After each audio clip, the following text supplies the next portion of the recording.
Bonjour à tous, bonjour de m'avoir invité à cette conférence sur les 7 péchés capitaux. Il s'agit des 7 vices. Avant de parler des 7 péchés capitaux, je tiens à préciser rapidement l'historique des 7 péchés capitaux. Il s'agit des 7 péchés, la totalité des péchés, dont la racine même qui est dans l'homme est marquée par l'orgueil. La racine est marquée par l'orgueil. Cet orgueil qui éloigne l'homme de l'être, de son être personnel, de son entourage, mais aussi de l'être de Dieu. Dans sa relation avec Dieu, l'homme perd le véritable essence de son bonheur. Et au IVe siècle, les pères du désert, il y a eu les pères de l'Église, il y a les pères du désert. Il s'agit des pères du désert qui font cette expérience, eux qui sont dans le désert, qui se retirent en tant qu'ermites, font cette expérience dans leur rencontre avec les gens, les personnes qui passent, les personnes qui ont besoin de l'accompagnement spirituel, les personnes qui ont besoin d'une vie spirituelle, les personnes qui ont besoin de poser les soucis rencontrés dans le quotidien. Ils rencontrent les pères du désert, ils leur posent les soucis, les problèmes qui sont les leurs sur le plan spirituel pour trouver des issues spirituelles, bouffe d'air spirituel, pour continuer avec les seigneurs leur cheminement vers le bonheur véritable. Et les pères du désert se rendent compte qu'en écoutant les personnes, les chrétiens bien sûr, ils ont tous le même problème. Le problème tourne autour des péchés, des vices. Ces vices qui prennent vraiment des racines dans la vie de l'homme, éloignent l'homme du véritable bonheur. Le véritable bonheur qui est Dieu, la parole de Dieu, le Christ. Et le père du désert, qu'est-ce qu'ils vont faire? Ils vont présenter aux hommes un certain nombre de péchés, 7 ou 8 péchés, qui sont communément appelés des péchés capitaux. Il s'agit de l'orgueil, de l'avarice, la gourmandise. Il s'agit de l'envie, la luxure, l'assédie, qui est la paresse. On peut avoir la paresse spirituelle. Il s'agit de l'impureté. Tous sont des péchés qu'on retrouve dans la vie de l'être humain, que ce soit sur le plan spirituel, sur le plan corporel, dans sa relation avec les autres, on retrouve ces péchés, on retrouve ces traces. Et au Moyen-Âge, après que le moine, père du désert, Évram, le Potique, ait présenté cette liste de péchés, nous arrivons au Moyen-Âge avec saint Thomas d'Aquin. Saint Thomas d'Aquin, qui est très connu, un grand théologien. C'est lui qui va faire la liste officielle de ces péchés que nous appelons des péchés capitaux. des péchés capitaux qui sont différents des péchés véniels, des péchés mortels. Mais là, il s'agit de péchés capitaux. Même si la Bible dit, le salaire du péché, c'est la mort. Tout péché conduit à la mort. Parce que le péché, c'est la rupture de la relation avec Dieu. Le péché, c'est aussi le choix d'une vie de non-espérance. Quand on n'a pas l'espérance dans sa vie, on choisit l'espoir. On choisit le présent. Le présent marqué par une vie sans Dieu. C'est cela le péché. Et saint Thomas va présenter cela. Va dire, le péché, c'est au niveau du choix. Au niveau du choix de l'homme. L'homme choisit le bien. L'homme est à la recherche de bien. Le bien, c'est l'infini. L'homme, en tant que finitude, cherche l'infini. Cherche une vie sans cesse. Et cette vie sans cesse, c'est une vie éternelle. Si l'homme entre dans Dieu, cette vie infinie est dans l'infini. L'infini, c'est Dieu. L'infini, c'est l'amour. C'est l'océan de l'amour qui habite l'homme. Et c'est là où il y a le vrai bonheur.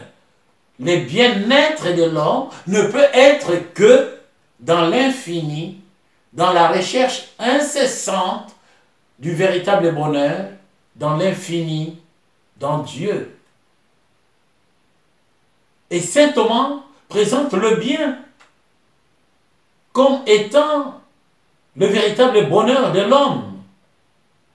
L'homme ne peut pas choisir entre le bien et le mal, là on est au niveau moral. L'homme, c'est entre les biens qu'il faut choisir, entre les biens terrestres et les biens spirituels. Voilà le véritable questionnement. Entre les biens terrestres et les biens spirituels, qu'est-ce que j'ai choisi? Si j'ai choisi les biens terrestres, ce sont des biens périssables. Mais si j'ai choisi les biens spirituels, ce sont des biens qui ne sont pas périssables. Les biens spirituels vont insuffler, vont donner force et puissance dans les biens terrestres.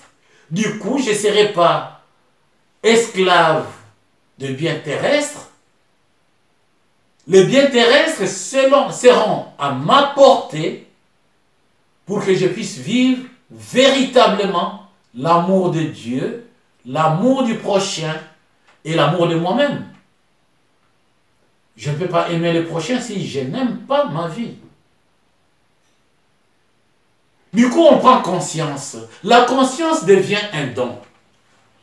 La conscience est un don de Dieu pour faire un choix raisonnable.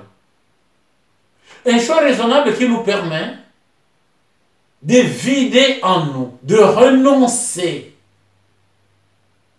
aux péchés capitaux. Et ces choix qui viennent de la conscience me permet de comprendre que le capital de ma vie, le capital qui habitait ma vie, n'est pas véritablement capital. C'est un capital terrestre. C'est un capital périssable. C'est un vice. C'est un vice. Ça peut être l'orgueil. Ça peut être l'orgueil.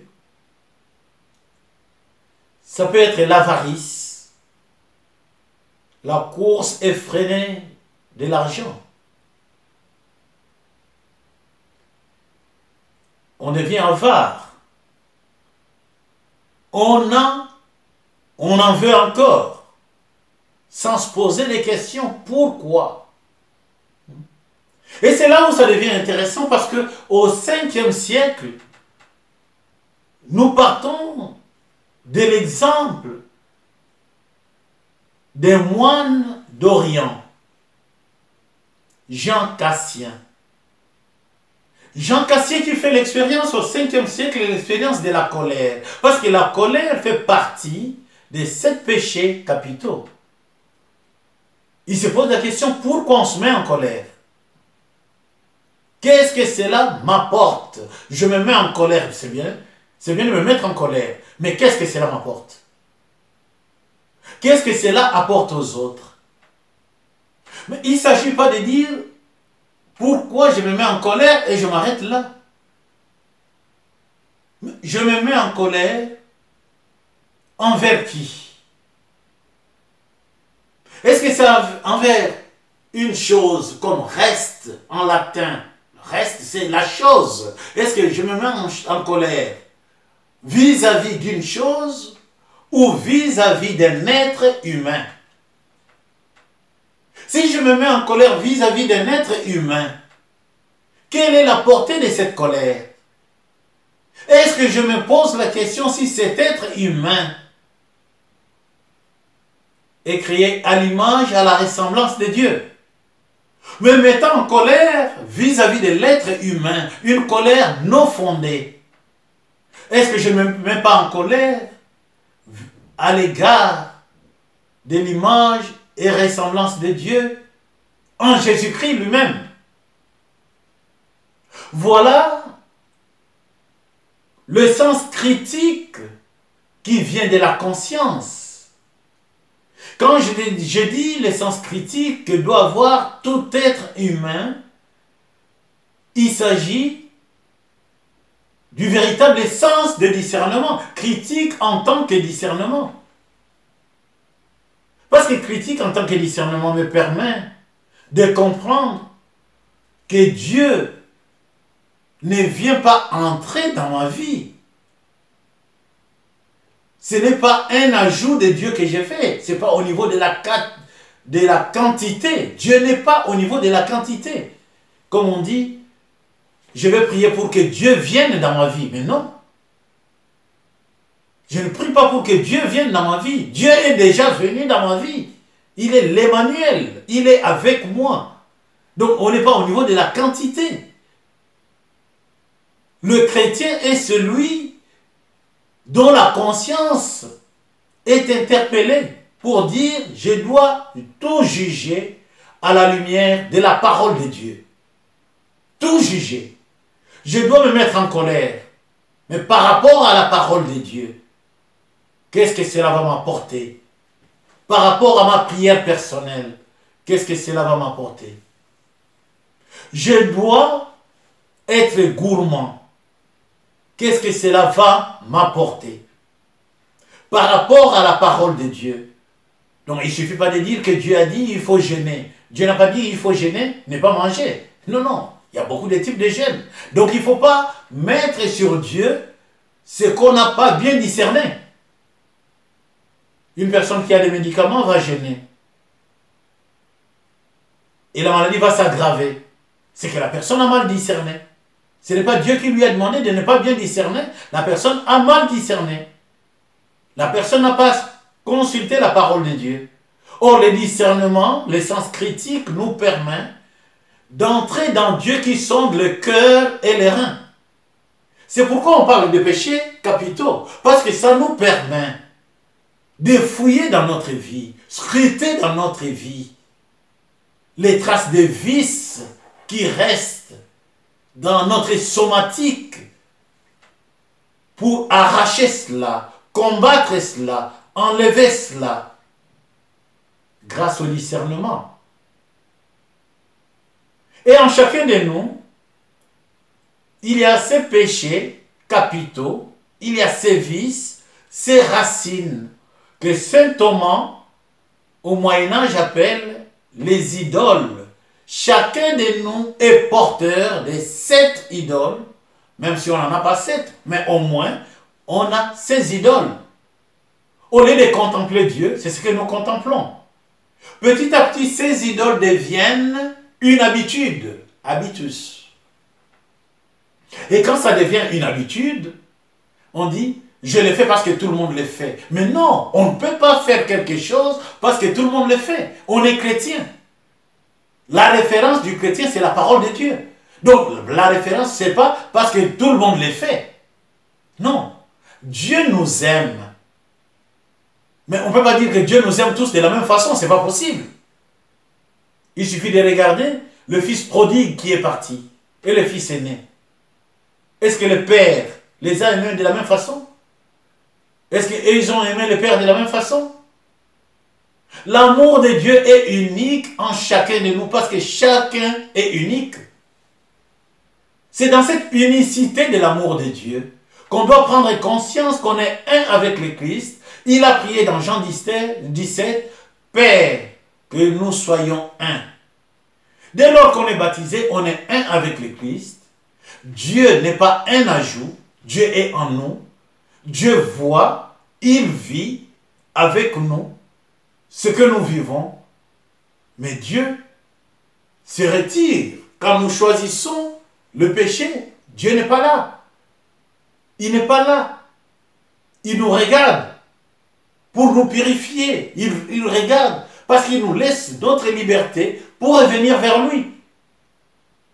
Mais il nous a donné la voix de la conscience qui nous dit: ne te mets pas en colère, ne sois pas avare, attention à l'impureté, parce qu'il ne s'agit pas seulement de ton corps que tu vas souiller, mais aussi de ton esprit, parce que c'est la porte. L'impureté, c'est la porte. Voilà les péchés capitaux que nous aurons à analyser un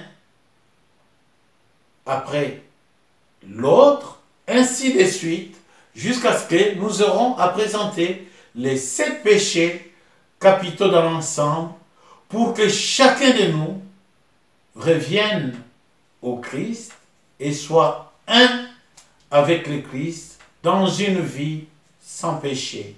Je vous remercie de m'avoir invité à votre conférence, de m'avoir donné l'opportunité de vous présenter les 7 péchés capitaux pour que nous ayons tous, vous et moi, le courage d'arracher dans notre vie les racines malsaines semées par l'ange déchu. Je vous remercie.